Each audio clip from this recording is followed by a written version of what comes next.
Hello, magandang araw sa inyong lahat. So, may ito-troubleshoot na naman ako ngayon at samahan niyo akong hanapin. Ang problema nito ay hard start. So, noon, chinek ko na lahat ang linya galing sa fuel tank at hanggang dito sa injection pump. Pinalitan ko ng bagong linya. So, ganun pa rin. So, nakapag-desisyon ako na palitan ko ng bagong pump. Ayan, yung pump na yan. Ito. So, ito yung ipapalit ko. Galing na to sa calibration. Pinalinisan ko na. Pinapalitan ko ng mga bagong mga o-ring. So, okay na to. Ngayon, ipapalit ko to. At titingnan natin kung hard start pa rin. At hanggang dito, i-check natin.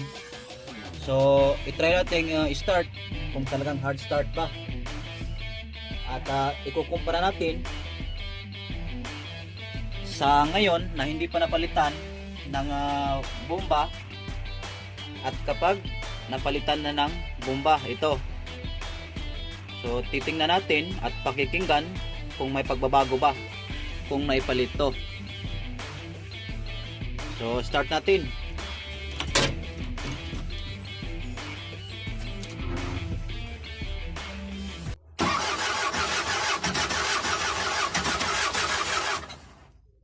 So, ayan. Narinig nyo at nakita na talagang mahirap pandarin kapag umaga. So, start pa.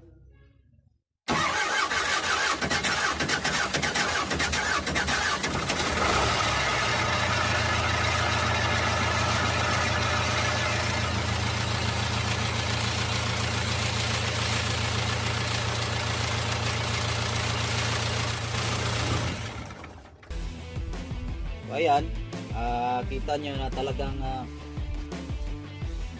hindi siya nag-start ng isang pihitan lang sa susi.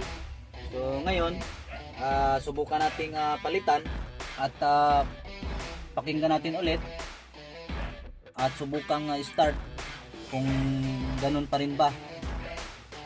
So tatanggalin ko muna to, itong mga fuel line.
Okay, natanggal ko na ang kanyang fuel pump. So ito yung pinaka fuel pump ng injection pump na yan. makikita nyo, dito to nakakabit sa gilid ng injection pump. So sasabihin ko sa inyo kung ano ang trabaho nito sa ating injection pump at ano ang magiging epekto nito sa ating makina kapag ayaw nang gumana. So ayun nga, ang trabaho nito ay ito yung nagbobomba ng diesel kapag umaandar ang makina. So ito yung kanyang roller bearing at kapag umandar yung makina, may camshaft doon sa gilid ng injection pump na yan. Ayan.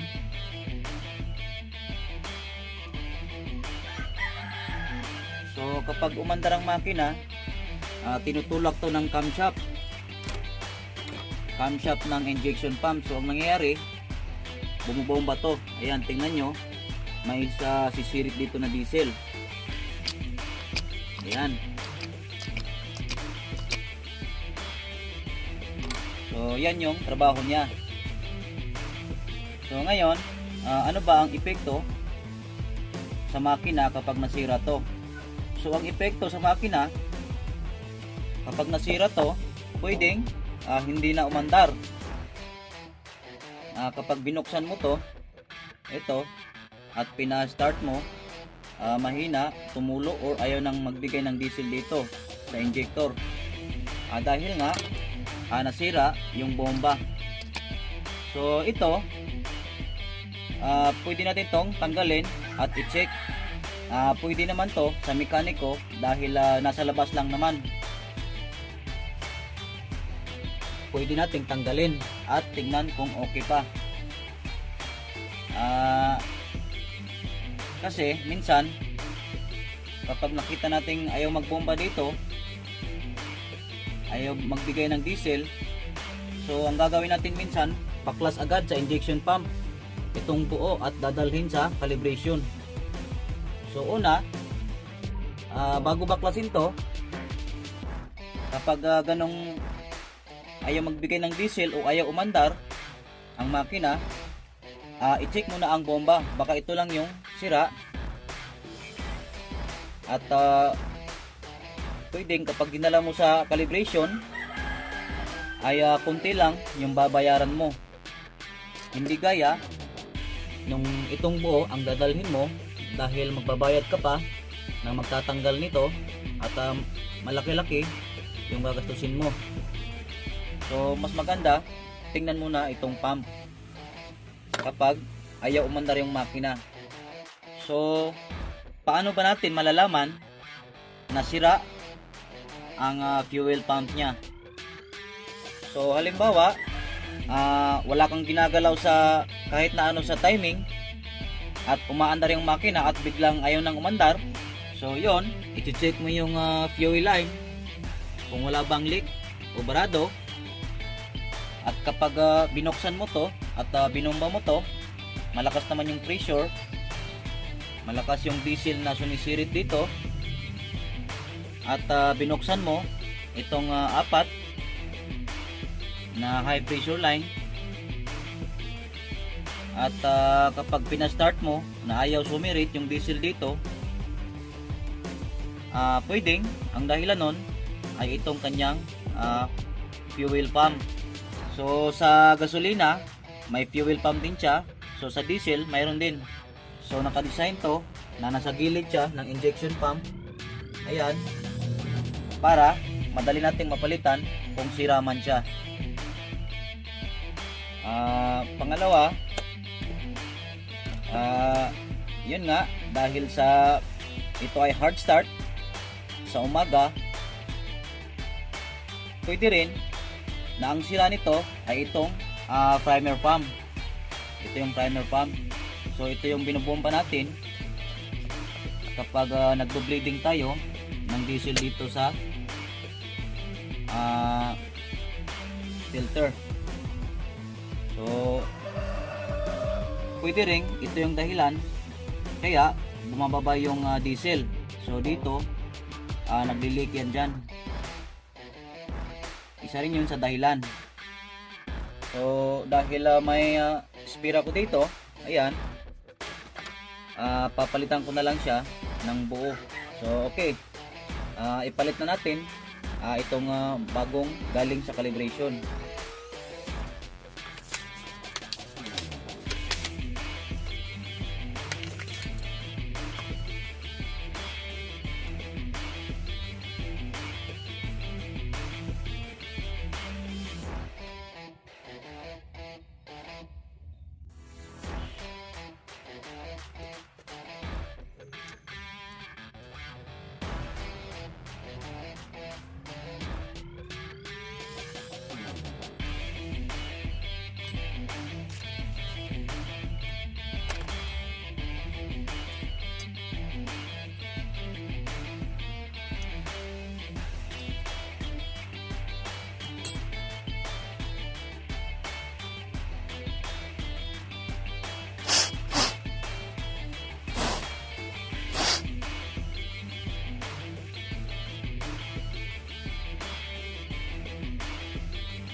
So ngayon, naikabit na natin.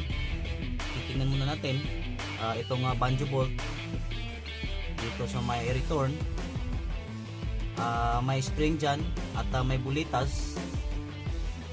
Isa din yon sa dahilan kapag may nakabara doon na hindi nakaplat yung bulitas, pwedeng magkaroon din ng leak at bumababa ang diesel, kaya nagiging hard start sa umaga. So i-check natin.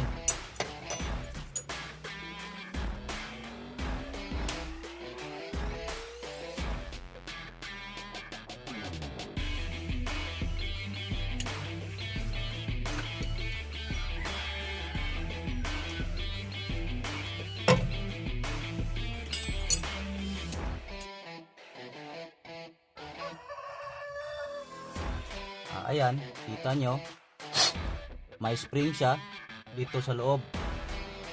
At ayan yung bulitas na sa loob din. At kapag may nakabarang dumi, kaya nagkakaroon ng leak. So hipan natin.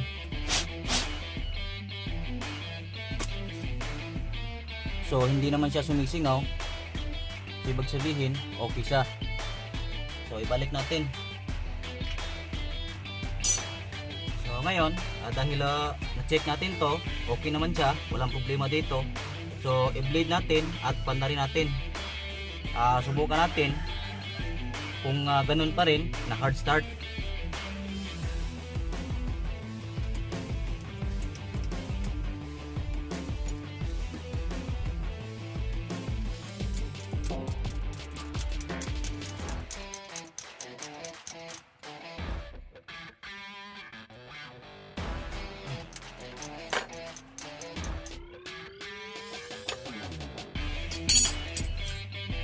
So ayan,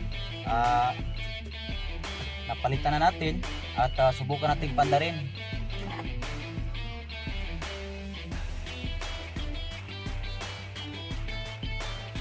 Ngayon, okay na siya. Subukan muna nating pandarin kung hard start pa rin ba siya o hindi. So start tayo.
makita nyo, umandar siya. Pero sa simula, normal lang yung medyo matagal siya umandar dahil may hangin pa. So ngayon, subukan natin ng hanggang 3 beses na start para makita natin kung talagang hard start pa rin ba siya.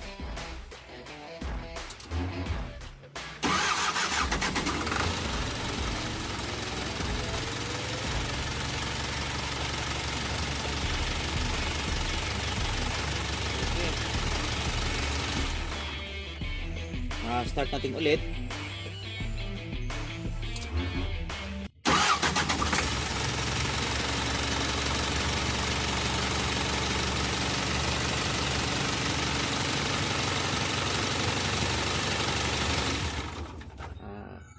Okay, isa na lang. Start natin ulit.